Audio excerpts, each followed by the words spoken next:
ಸ್ನೇಹಿತರೆ, ಗಾಯತ್ರಿ ಅವರು ಕರೆ ಮಾಡಿದರು ನಮ್ಮನೆ ಕಾಂಪೌಂಡಲ್ಲಿ ಮತ್ತೊಂದು ಹಾವು ಸೇರಿಕೊಂಡಿದೆ ಅಂತ.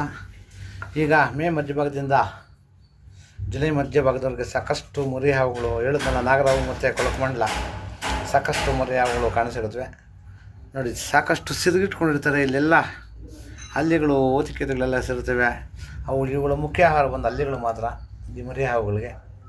ದಯವಿಟ್ಟು ಸಾರ್ವಜನಿಕರು ಪಾದರಕ್ಷೆ ಧರಿಸ್ಬೇಕಾದ್ರೆ, ಶೂ ಧರಿಸ್ಬೇಕಾದ್ರೆ ಹೂಕೊಂಡು ಬಿಡಿ. ಮತ್ತು ನಮ್ಮ ಸಿಲಿಂಡರ್ಗಳ ಬಳಿ ತುಂಬ ಜಾಗೃತಿಯಿಂದ ಇರಬೇಕು. ಕಾರಣ ಅಲ್ಲಿ ಸಾಕಷ್ಟು ಹಲ್ಲಿಗಳು ಆವಾಸ ಸ್ಥಾನ ಮಾಡ್ಕೊಂಡಿರ್ತವೆ. ಅವುಗಳನ್ನ ಭಕ್ಷಣೆ ಮಾಡೋಕ್ಕೆ ಅವುಗಳು ಬಂದೇ ಬರ್ತವೆ. ಯಾವುಗಳಿಂದ ಮಾನವನಿಗೆ ಸಮಸ್ಯೆ ಇಲ್ಲ.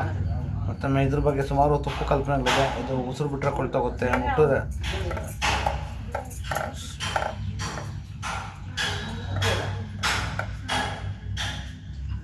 ಒಂದು ನಿಮಿಷ ಸುಮ್ಮನೆ ಇರಪ್ಪ.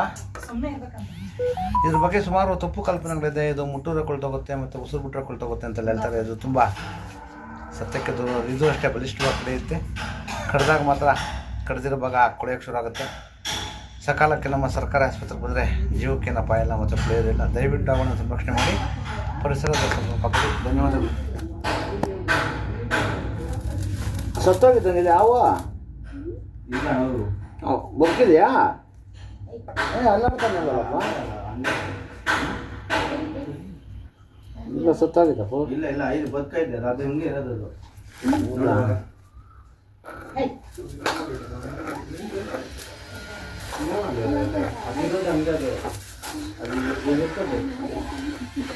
ಅದು ಯಾರು ಮಾತಾಡ್ಬೇಡ.